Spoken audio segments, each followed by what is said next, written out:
In early 1984, Adolf Coors heard about Sunflow from a friend who served as informal business advisor. The friend says he'd been introduced to Cabus and Sunflow by a consultant Cabus had retained to help raise money. Coors looked into the firm and apparently liked what he saw. In July, He Lives Incorporated, a new firm founded and controlled by Adolf Coors, entered into an agreement with Sunflow in which He Lives agreed to purchase a $100,000 to $150,000 dehydrator from Sunflow and lease it back to Sunflow. The dehydrator would then be shipped to Jamaica for a pilot dehydration project there. Coors also acquired 1,834 shares of Sunflow stock, about 2% of the firm's total. The dehydrator was built and tested but never made it to Jamaica. Cabus did, though. He returned with an agreement to start 2 pilot dehydration plants with a Jamaican company. Cabus said he made the trip at the suggestion of AID officials, that's the Agency for International Development officials, he met at a USDA-sponsored trade show in Atlanta in 1983. Once again, Cabus had attracted a sizable chunk of money from someone with deep pockets. This time, he'd not only gotten the Coors money, but the Coors name, a connection that led straight to the White House. Closer to home, Coors also helped Cabus to re-establish contact with Armstrong. That's former California Senator Robert Armstrong, by the way. Cabus was grateful. Quote, "Your confidence has made this company," he wrote in one letter to Coors. "With your credibility and entrees, you have opened doors and minds to what we both believe is destiny," unquote. Coors referred questions about his Sunflow investment to his lawyer, who in turn refused comment. So Adolf Coors IV, a member of the Coors family, though not apparently involved in the day-to-day operations of the brewery, apparently an individual very much involved with the born-again or right-wing Christian movement. I assume that's what He Lives Incorporated referred to. But it is worth noting again that we find the Coors name and Coors money involved with Sunflow, as we have with so many other reactionary political institutions and movements in the past 10 years. Skipping down once again in this particular article, we now find, again, in indications, nothing firm, but indications that the Sunflow drug smuggling operations may have been connected not only to CIA, but to specifically the Contra support effort. The drug dealing under Sunflow's cover may not have been restricted to Colorado. A federal agent stationed in Costa Rica in 1986 says a contact told him Sunflow was involved in the drug business there. The firm used a greenhouse a few miles outside San Jose as a cover, the contact told the agent. The agent says he also overheard a conversation between Costa Rica-based DEA agents in which they referred to a shipment of flowers headed for Sunflow in Colorado. From their talk, it was clear the cargo was cocaine and that the DEA agents had no intention of stopping the shipment. There are also signs Sunflow may have been part of the drug smuggling undertaken on behalf of the Nicaraguan rebels. A pilot who flew 2 cargoes of cocaine, whose sales proceeds went to the rebels, says he was told by a source in Jamaica that Sunflow was used as a cover for cocaine trafficking. He also says he was told by the head of a Pennsylvania air transport company that the firm was helping provide Sunflow with aircraft modified for long-distance flights, modifications that allowed those planes to be used by drug smugglers. Federal officials later charged people affiliated with the Pennsylvania firm with smuggling tons of cocaine into the U.S. from Colombia through Jamaica and the Bahamas. The head of the firm and several others were convicted. In addition, a pilot who flew drugs has told a Colorado associate he helped Marcella arrange international drug deals at about the same time Marcella became a Sunflow investor. He also said that years earlier he was smuggling drugs into the U.S. from a Costa Rican airport controlled by John Hull, an American who helped the Nicaraguan rebels and has been linked by other dealers to drug trafficking. In her book Out of Control, former CBS producer Leslie Coburn details how CIA officials linked up with drug dealers and others, including Hull, to raise money from drug deals for the Nicaraguan rebels after Congress cut off government funding. Cabus denies purchasing or selling drugs anywhere in Colorado after 1979, much less Central America. He says he has no indication anyone ever used Sunflow as a cover for drug trafficking. But he also won't comment on whether he suspected any of the others affiliated with Sunflow might be dealing drugs. Quote, "I suspect everyone sometimes," he says, "but I don't want to speculate. It's not my job," unquote. Cabus says he told all his investors that he was determined to keep Sunflow out of the drug business. He required them to complete detailed questionnaires before he allowed them to invest. "I did this company completely on the straight," he says. But sometime during the first half of 1984, Boulder area drug dealers began urging their friends to get involved with Sunflow. Cabus was claiming he'd lined up yet another powerful new friend, Neil Bush. Neil is the third child of George and Barbara Bush. He moved to Denver in 1980 to get into the oil business. In 1983, he co-founded JNB Exploration, an oil and gas venture. Until recently, Neil kept a low public profile. His only mention in national news stories came in 1981 when he had a dinner appointment with Scott Hinckley on the day Scott's younger brother John shot Reagan. The engagement was canceled. Last month, Neil became a twice-weekly commentator on KMGH Channel 7. The tenant at the Boulder farm where Sunflow's demonstration dehydrator was stored, who'd also been convicted of drug charges, has told a Boulder associate that Neil was one of the people who trooped up to the house to see the dehydrator in action. Soon thereafter, drug dealers say, Cabus began claiming Neil Bush was going to invest in Sunflow. Bush's kid is in my hip pocket, they quoted Cabus as saying, according to a source with contacts in the Boulder drug community. Anyone else who bought in would have a piece of the successful and soon-to-be profitable company, Cabus promised. According to another contact who'd heard these reports, Cabus implied that drug deals conducted under Sunflow's cover would be free from federal scrutiny because of George and Neil Bush's connection to the company. One more time, that last sentence. According to another contact who heard these reports, Cabus implied that drug deals conducted under Sunflow's cover would be free from federal scrutiny because of George and Neil Bush's connection to the company. Cabus told Westward he's never heard of Neil Bush and has no idea who he is. Neil Bush says he doesn't know who Cabus is either. He says he never heard of Sunflow and never visited any Boulder farm to see a dehydrator demonstrated. Even though Cabus repeatedly used the Bush name to promote his company, there's no evidence Neil Bush ever invested in Sunflow. But there is evidence the Sunflow investigation wasn't pursued aggressively. That's where Neil Bush's name comes up again. One day in 1984, a high-ranking federal law enforcement officer scheduled a meeting with Robert Miller, the chief federal prosecutor for Colorado. The officer wanted to relay information he'd received concerning connections between Sunflow and the Bush and Coors families. At the time, Sunflow was under investigation by Thomas and other members of the Mountain States Drug Task Force operating under Miller's direction. Miller was told that a witness federal agents wanted to interview in connection with the Sunflow probe was reluctant to talk because he'd been told by Cabus or others connected to the company that Sunflow was protected by George Bush, Joe Coors, and or members of their families. The witness didn't want to risk retaliation if the investigation was already compromised. Miller also was told that Coors had invested about $100,000 in Sunflow, that Neil Bush had established ties with businessmen probably involved in illegal activities, and that it was likely he was connected to Cabus and Sunflow as well. Miller took this information in stride. You could tell he wasn't overly moved by it, the officer recalls. I had the feeling he was saying, okay, you've done your civic duty, now get the hell out. Miller told the officer he'd have an agent pursue the matter. On his way out of Miller's office, the officer says he noticed a message on the secretary's desk. It was from Neil Bush, a reminder for Miller of their dinner engagement that evening. You know Neil Bush? The officer asked.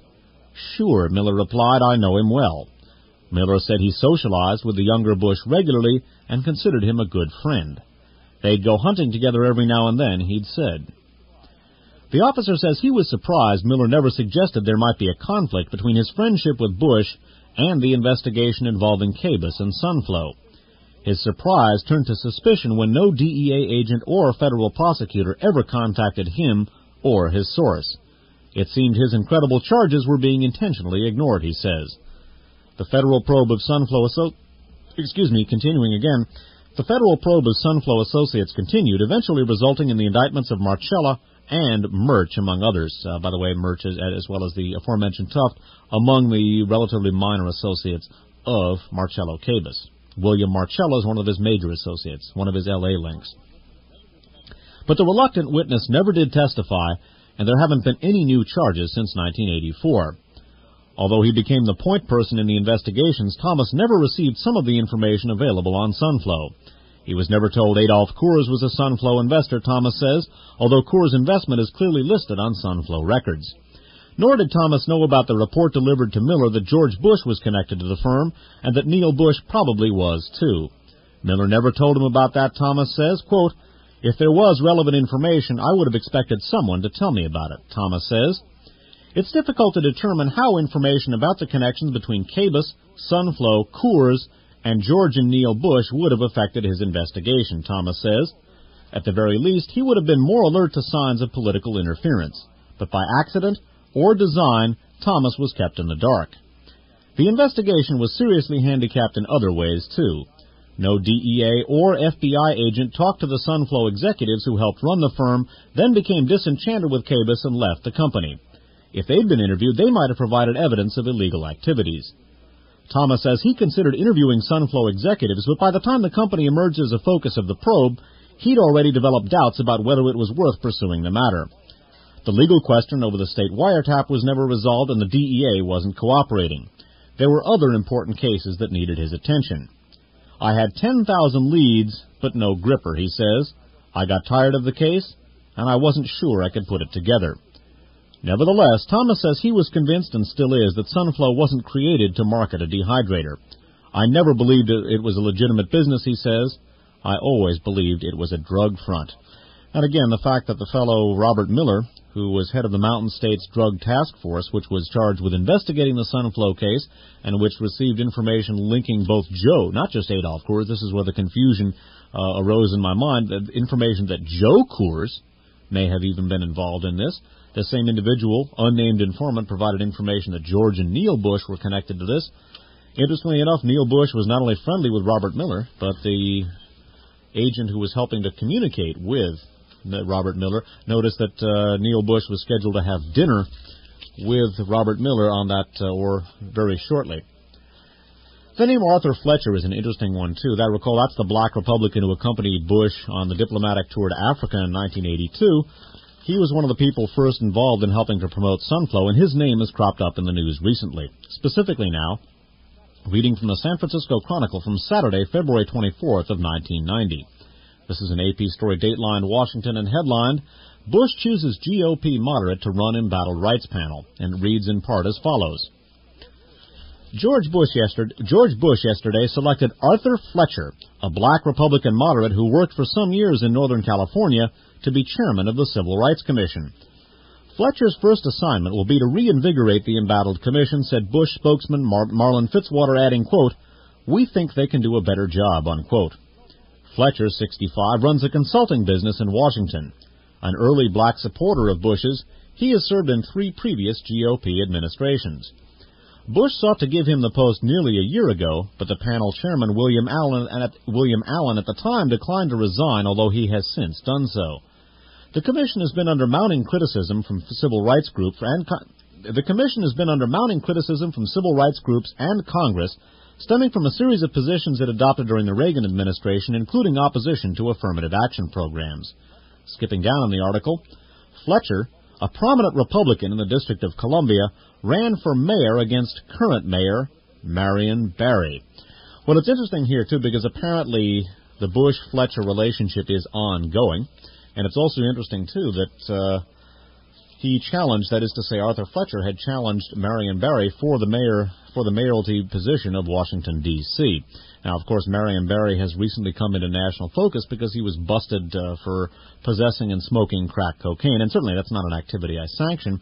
The thing that's interesting here, though, is the disparity between the enormous national media spotlight turned on Marion Barry and the relative lack of publicity, and in fact, perhaps, it appears the cover-up of the Sunflow case. Apparently some of the heavy names involved have dissuaded some of the people involved with looking into the Sunflow case from looking into it very fully.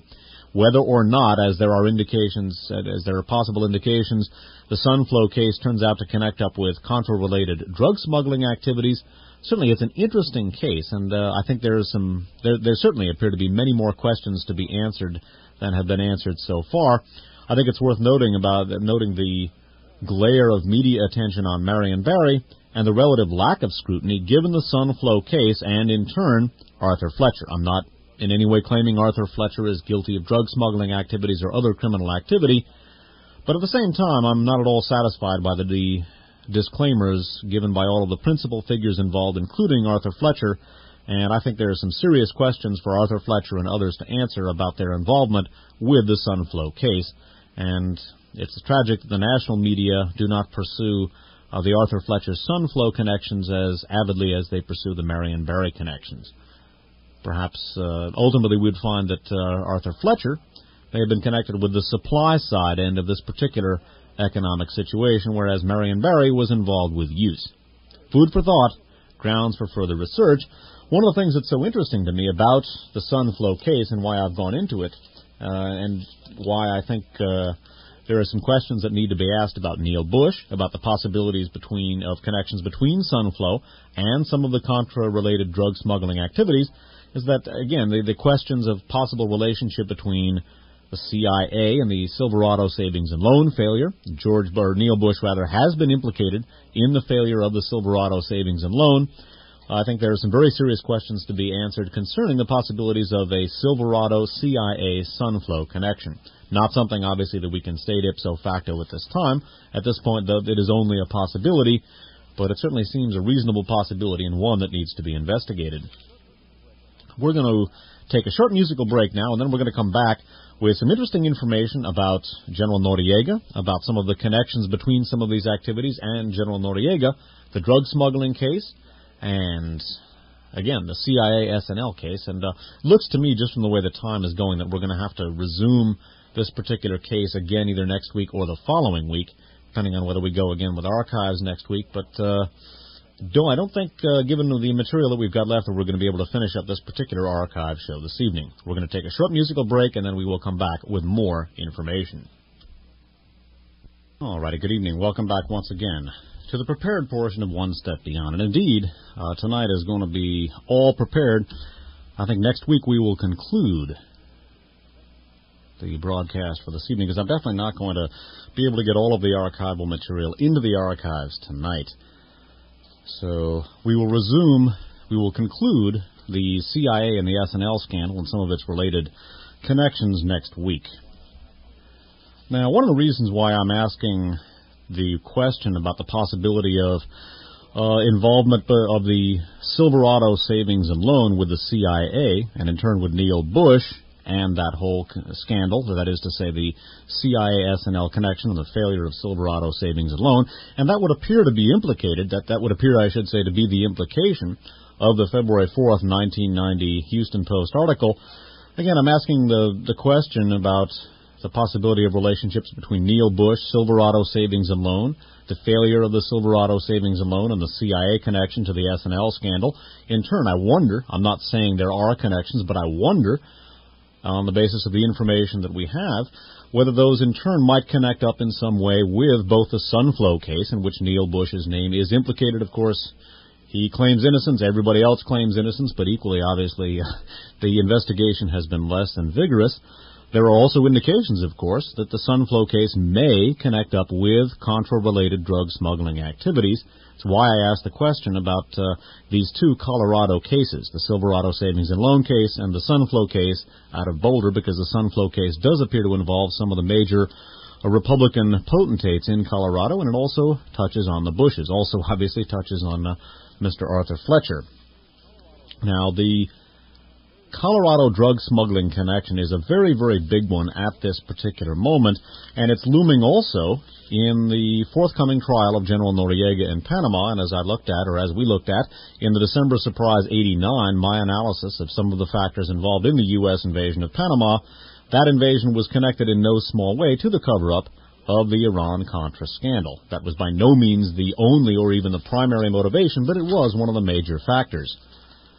Reading now from the Los Angeles Times of Thursday, March 15th of 1990, we begin to see just why the Colorado connection looms so very, very large, and we're going to now explore how this may connect up with the situation vis-a-vis General Noriega, and eventually we're going to come around to, you guessed it, drug tug Len Vest.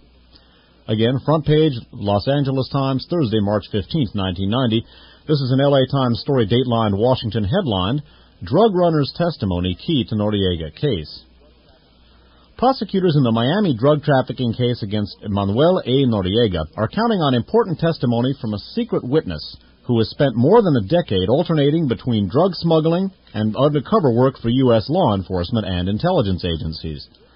Alfredo Sanchez, who risked his life developing a major case against Colombian cocaine dealers, appears able to bolster the government's central contention that Noriega had extensive dealings with the drug lords of the Medellin cartel.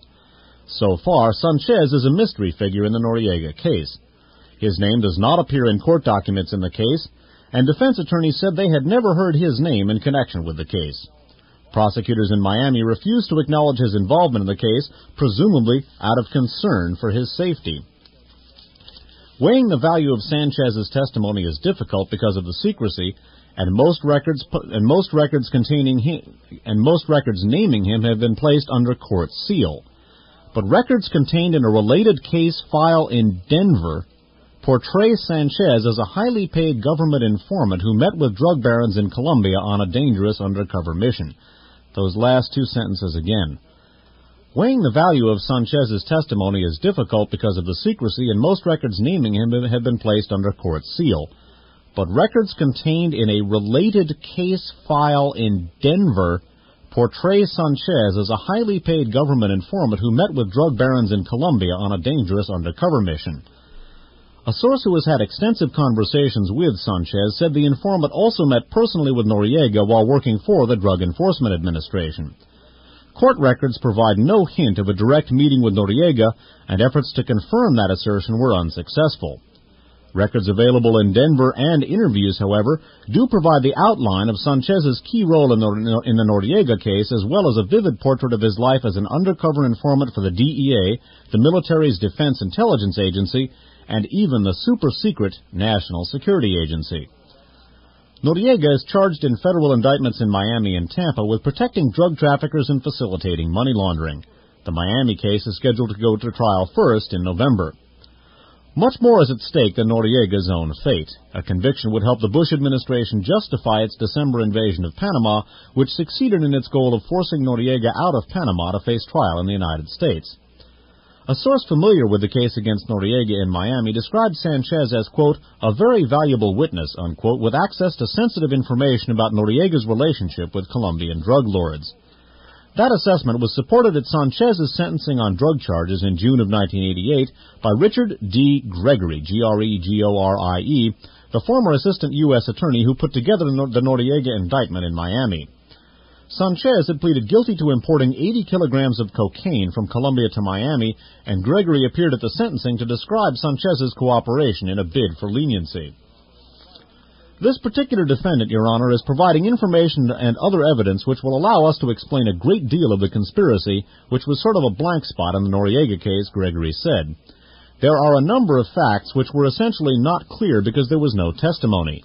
This particular defendant can now provide the information which will fill in those blanks, unquote. Gregory offered no details of Sanchez's evidence, but he indicated that it involved Noriega and Colombian drug barons Pablo Escobar and Jorge Ochoa, two of Noriega's co-defendants in the Miami case. The indictment charges that Noriega provided a haven for Escobar and Ochoa after they arranged the murder of Colombia's justice minister in 1984, and that he protected their drug shipments through Panama. He said Sanchez would be called as a witness in the event of a Noriega trial, which seemed a remote possibility in 1988. He expressed concern over Sanchez's safety as a result of his cooperation with the government. The danger stemmed not only from Sanchez's role in the Noriega investigation. Sanchez had also worked for the DEA in putting together a case in which Escobar and 5 others were indicted for smuggling $80 million to $90 million worth of cocaine into Colorado for distribution in Los Angeles, according to testimony at the sentencing. He put his neck out a mile long, said Matthew Mayer, a DEA agent in Denver, describing Sanchez's daring role in the Colorado investigation. These people don't quibble when it comes to retribution, unquote. To protect Sanchez's identity at the sentencing, U.S. District Judge Stanley Marcus took the unusual step of ensuring that no one was in the courtroom who was not involved officially in the case. The transcript of the proceeding was sealed in Miami, but a copy was obtained from the public file in the Denver smuggling case. The Denver file contains extensive information about Sanchez's work as an informant. Sanchez has been under full-time federal protection since he began cooperating in the Noriega and Denver cases in 1988. The names of his family members have been deleted from court records. Nonetheless, his attorney, Christopher Mancini, said in court that Sanchez faced an unprecedented degree of danger. He compared him to Barry Seal, the drug pilot who was gunned down on the streets of Baton Rouge, Louisiana, after he began providing information to the government on Escobar and Ochoa.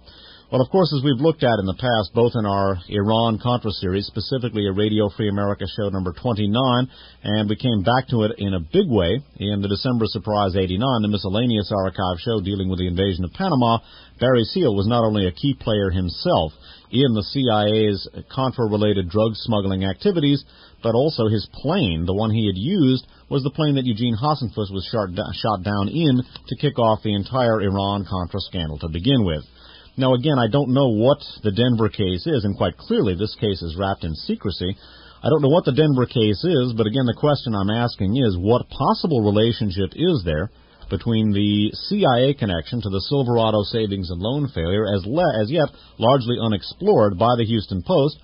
What possible relationship exists between those? And bear in mind that Neil Bush is definitely a director of the Silverado savings and loan and has not denied approving some of the loans that brought Silverado down.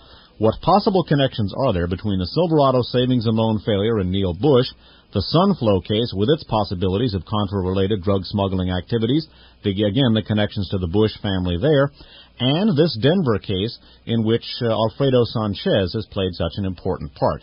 Again, I have no hard information linking all of those things, but as I like to say, FFT, GFFR, food for thought, grounds for further research. It'll be interesting to see whether any links between those cases emerge. Now, speaking of Barry Seal, there was an excellent article about Barry Seal, his connections to CIA drug smuggling activities, the Iran-Contra scandal, and so forth, in the July 1989 issue of Penthouse magazine. Now, specifically, this particular article in the July 89 Penthouse was an article called Snowbound. It's about Adler Barry Seal. And Snowbound was co-authored by John Cummings, C-U-M-M-I-N-G-S, and Ernest Volkman, V-O-L-K-M-A-N. And in this particular article, there's a very good account of General Noriega and his involvement with the CIA and with Contra-related drug smuggling activities, and specifically with Operation Eagle, later codenamed Operation Black Eagle. Now, of the involvement of General Noriega and the CIA, Michael Harari, who miraculously escaped the U.S. dragnet in Panama, and in turn the relationship between these activities and a murdered informant named Hugo Spadafora, who had informed the DEA of Noriega's activities, not realizing that he was doing them for CIA, and in turn elements in Costa Rica, quite probably connected with U.S. intelligence and quite possibly with the Contra support effort, appeared to have tipped off Noriega about Spadafora, thus resulting in his murder. Now, the Spadafora killing, which basically helped to cover up the CIA's connection to Noriega, is what we're going to be looking at in another section of the Peter Dale Scott manuscript shortly. But reading now from Snowbound, Penthouse Magazine's issue of July of 1989, co-authored by John Cummings and Ernest Volkman. This particular section is also included in December Surprise 89. What had started as a trickle was now a flood, overwhelming the relatively puny forces deployed to staunch it.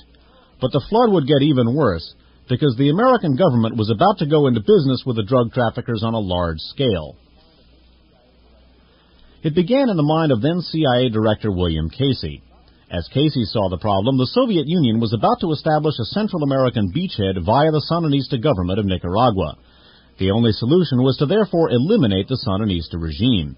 Since an outright American military invasion was out of the question, beginning in late 1981, Casey began to formulate plans for a covert paramilitary operation to accomplish the task. Essentially, the plan was simple. Two groups of Nicaraguan exiles, one based in Honduras, the other in Costa Rica, would be armed and trained for a guerrilla war inside Nicaragua that would eventually topple the regime. The difficulty, however, was that Congress was extremely nervous about the operation, and amid questions of whether an American-sponsored war was the right way to solve the Nicaraguan problem, there were increasing indications that Congress was about to cut off the money. The first congressional restrictions came in 1982. To prepare for that eventuality, Casey decided on a secret operation to keep the anti-Sandinista forces known as Contras armed and supplied.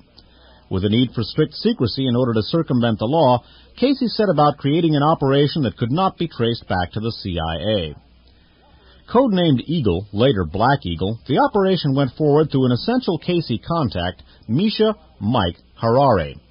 The former head of operations in Central America for Mossad, Israel's CIA, Harari was a man steeped in the darker arts of modern espionage. Beginning in 1972, he was a key operative for Mossad murder squads that rampaged throughout Europe, killing key Palestinian guerrillas believed to be responsible for the slaughter of Israeli athletes at the 1972 Summer Olympics in Munich. But in 1975, Harari's hit team killed an innocent man in error, and Harari was exiled to Mexico City as chief of Mossad's Central American operations. Harari left the Israeli intelligence service in 1978. In the interim, however, he had not only established close relations with the CIA, he had also forged important business contacts, among them Colonel Noriega of Panama, who had worked closely with Mossad. While serving as a Mossad asset, Harari went into the import-export business in Panama City. The link with his former agency was important. Harari was able to arrange $20 million worth of Israeli arms for Panama's military, plus Mossad training in Israeli-made Uzi submachine guns for Noriega's intelligence operatives. In return, Noriega was able to offer the Israelis the use of Panama, the Vienna of international intrigue in the Southern Hemisphere, as a conduit for embargoed arms to Israel. It was a cozy arrangement, and when Casey sought out Harari in 1982 to help set up a covert Contra support operation, the Israeli knew the perfect point man for the job. Noriega, now a general, the most powerful man in Panama. The choice was unfortunate, for at that point Noriega was a full-fledged drug trafficker, allowing Panama to be used as a narcotics transshipment point. It is questionable whether Harari knew about Noriega's drug connections, but the CIA certainly did. It knew because it had recruited as an information source one of Panama's more striking political leaders, Dr. Hugo Spadafora, Panama's Vice Minister of Health under dictator Omar Torrijos. Following Torrijos' death in a plane crash in 1981, Spadafora at first allied himself with Noriega, then began to get uneasy about the man called Pineapple Face behind his back. The breathtakingly pragmatic Noriega was playing all sides of the street. Spadafora found out that Noriega was being paid $200,000 a year as an asset for the CIA. While at the same time he was providing... the breathtakingly pragmatic Noriega was playing all sides of the street. Spadafora found out that Noriega was being paid $200,000 a year as an asset for the CIA, while at the same time he was providing information to Fidel Castro. Worse, Noriega was deeply involved in drug trafficking, actually allowing Panamanian airstrips to be used in moving drugs to the United States. Actually, the situation was worse than Spadafora knew. As early as 1972, the CIA was aware that Noriega had been named in federal drug enforcement reports as a suspected trafficker, which in 1976 did not prevent then CIA Director George Bush from approving Noriega's enrollment as a paid CIA asset. In 1977, a report detailing drug dealing by Noriega and other Panamanian military officers was sent to the White House, where it disappeared. Although Bush's successor at the CIA, Stansfield Turner, dropped Noriega from the agency's payroll in 1977 after learning of his drug trafficking, the Panamanian was restored to the agency's good graces when the Reagan administration came into office. Spadafora continued to complain to the CIA about Noriega until the general found out about it in 1985. He had Spadafora tortured to death, then dumped his body in a U.S. mail sack, Noriega's way of making a grisly point. As if the CIA's reliance on a man like Noriega weren't bad enough, the crime was compounded by a second decision. SEAL was recruited to find pilots for Black Eagle flights. The requirements were obvious. Prospective pilots had to have some experience smuggling contraband across international borders and had to know how to land loaded planes at remote airstrips and fly at night without lights, among other assorted esoterica not taught at any conventional flying school. There was, of course, only one class of pilots with such experience, and SEAL rounded up a collection of the most notorious drug-running pilots in both hemispheres. No one, least of all SEAL, had to point out certain benefits of the entirely unofficial arrangement. The pilots would move arms provided by Israel from various sites in the United States and elsewhere down to secret Panamanian airfields. From there, the arms, Russian-made PLO weapons captured by the Israelis whose use would not betray American involvement, would be offloaded for transshipment by various means further south.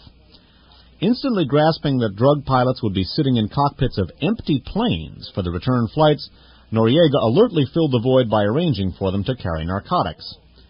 From Noriega's standpoint, the deal was almost too good to be true since he was working both sides of the street. He isn't for sale, but he is for rent, as one CIA official said of Noriega, but that was something of an understatement. Noriega, in fact, was for sale to the highest bidder, and while he was busy helping the CIA, he was also telling the DGI, Castro's intelligence service, about Operation Black Eagle. And to top it all, Noriega actually became an informant for the U.S. Drug Enforcement Administration. Unbeknownst to the DEA, Noriega used the connection to hand up perceived competitors of his business partners, the Medellin cartel. The head of the DEA later wrote a letter to Noriega praising his contribution to the war against drugs. An embarrassing correspondence he later explained by saying he did not know of Noriega's involvement in drugs because the CIA never told him. That, in turn, raises the question of how much then Vice President George Bush knew about the operation, especially Noriega's involvement. The evidence is ambiguous, but a central fact is that Casey, concerned that the operation be as far removed from the CIA as possible, hit upon the idea of using the Vice President's office as a cover, arranging it via Bush's Chief of Staff, Donald Gregg, a former CIA officer. Gregg, in turn, knew the right man to oversee the job. Felix Rodriguez, a fanatically anti-communist Cuban exile who had worked for Gregg and the CIA in Vietnam. In 1981, by then officially retired from the agency, Rodriguez volunteered his services to battle the Sandinistas. Gregg deputized him to oversee the distribution of illegal arms to the Contras, primarily at a staging area in El Salvador where Rodriguez was good friends with Salvadorian General Juan Bustillo. Both Gregg and Bush were later to say they knew nothing of any illegal operations to arm the Contras until August of 1986, and it is unknown whether Gregg informed his boss of Black Eagle. That, again, by way of reviewing some of the connections between Noriega, the CIA, the Contra support effort, drug smuggling activities on behalf of Contra support effort or tangential and adjacent to it. And again, this is information that one can get from other sources. It has been in considerable measure confirmed from other sources, although you're not likely to see that in a lot of mainstream American publications. Now, bear in mind the betrayal of Hugo Spadafora, who basically did not realize that although Noriega was trafficking in drugs, he did so with official U.S. sanctions. When he reported this to CIA appears to have related the information to people in Costa Rica who got that in turn back to Noriega. And it was basically the CIA through Costa Rica informed Noriega. Returning now to the unpublished manuscript by Peter Dale Scott, The Contra-Drug Connection, How North Used Powers from Bush to Prevent Its Disclosure. And still later in this particular manuscript, Peter Dale Scott writes as follows. The Kerry Subcommittee's retreat from the agenda of the original Kerry personal... The Kerry Subcommittee's retreat from the agenda of the original Kerry Personal Staff Memorandum of April 1986 is perhaps best illustrated by the treatment of the Spadafora murder. The original memo, whose author was Jonathan Weiner of Kerry's staff, spoke of the alleged murder of Spadafora, quote, by Contras engaged in drug smuggling in Costa Rica, unquote. The full Kerry subcommittee appears not to have investigated the allegation by the Kerry staff witness, Jack Terrell, that Spadafora was murdered with the collusion of 3 Contra supporters linked to Frigorificos de Punta Arenas and the John Hall Ranch, after Spadafora had denounced them along with Panamanian leader Manuel Noriega to DEA agent Roberto Nieves in Costa Rica. That last sentence once again. The full Kerry subcommittee appears not to have investigated the allegation by the Kerry staff witness, Jack Terrell, that Spadafora was murdered with the collusion of 3 Contra supporters linked to Frigorificos de Punta Arenas and the John Hall Ranch, after Spadafora had denounced them along with Panamanian leader Manuel Noriega to DEA agent Roberto Nieves in Costa Rica. Now, of course, Frigorificos de Punta Arenas, that is the Moisés Núñez and Francisco Paco Chanes operation, which in turn appears to link up, certainly the Contra support operations link up with Frank Castro, that in turn appears adjacent to, if not in fact directly connected to, the failure of the People's Savings and Loan in Llano, Texas. Recall the main figure there, Ray Corona. 2 big loans, one paid back to the Sunshine State Bank of Corona, one not paid back to Sunshine State Director Harold White. Sunshine State, of course, founded by drug trafficking money, according to Tony Fernandez, an associate of Corona's, one of the unindicted co-conspirators in Tony Fernandez's marijuana smuggling case, Frank Castro, the partner of Paco Chanes and Moises Nunez. The latter two are basically defendants in the Christic Institute's suit. Resuming now with Scott's text, Terrell stated that Spatafora's murder came about because Nieves' information was shared with CIA and ultimately with the murderers. Terrell's claim was indirectly corroborated by two of the Kerry Committee witnesses. A Panamanian friend of Spatafora called Floyd Carlton told the committee that Spatafora was arrested and murdered by Panamanian dictator Manuel Noriega on the basis of information that came from Costa Rica, though from Costa Rican intelligence, quote-unquote, not the CIA station in Costa Rica. Another witness, Noriega's former consul general Jose Blandon, also said that Spatafora, quote, met with a member of the TICA, Costa Rican intelligence, unquote, and made the mistake of telling him that he would soon denounce Noriega's drug smuggling operations.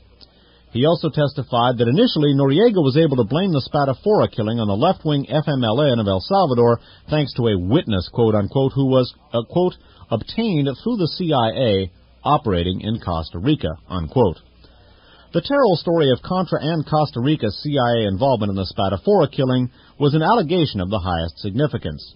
We shall see that Spatafora's death may have been related to changes in the Southern Front command structure and also in the drug traffic. Yet it was not investigated by the full subcommittee despite its obsession with Noriega. Instead, under the intriguing rubric, U.S. knowledge of Noriega's activities, quote-unquote, the final Kerry report says only, quote, subcommittee witnesses testified that Noriega arranged to have Spatafora tortured and murdered by members of the Panamanian Defense Forces in September of 1985. The possibility that the three Contra supporters were in on the plot is not addressed. We should not be ungrateful for what the Kerry Subcommittee investigation did achieve. It has indeed documented through its exhibits the ongoing symbiotic relationship between Contra support activities and drug smuggling to which the original staff memo referred. But as so often happens in Washington, things happened along the way to divert it from areas which the CIA, as well as North, clearly regarded as sensitive. A similar resistance, we should add, obstructed the Iran-Contra investigation and, more importantly, the Christic suit. The final Kerry report's handling or non-handling of the Spatafora allegation is representative of the way it turned its back on the original Kerry staff memorandum and witnesses. Kerry's retreat from the allegations in his original staff memo and report increases the significance of the Christic Institute suit, whose concurrent allegations in this area are now corroborated in many respects by the Kerry exhibits. And in turn, of course, we now see some of the same people implicated in that milieu, the people in and around Frank Chanes, Frank Castro, Moises Nunez. We see some of these same people implicated, or some of the same elements implicated in the murder of Hugo Spatafora. And again, the Frigoríficos de Punta Arenas, the Frank Chanes seafood firm, is important here. Bear in mind, again, the 2/1890 Houston Post article linking Ray Corona, his Sunshine State Bank, with Tony Fernandez and Frank Castro. Whether or not the Sunshine State Bank, the unfortunate late People's Savings and Loan of Llano, Texas, or some of these other SNLs are in fact related to some of these drug smuggling activities, well, we will find that out presently. We're going to take one more short musical break, and then I'm going to read two more articles by way of foreshadowing what we're going to get into next week when we finish up with the CIA, the SNL, the drug tug, and this intimidating yet fascinating collection of connections, I guess you could say, that we're dealing with this evening.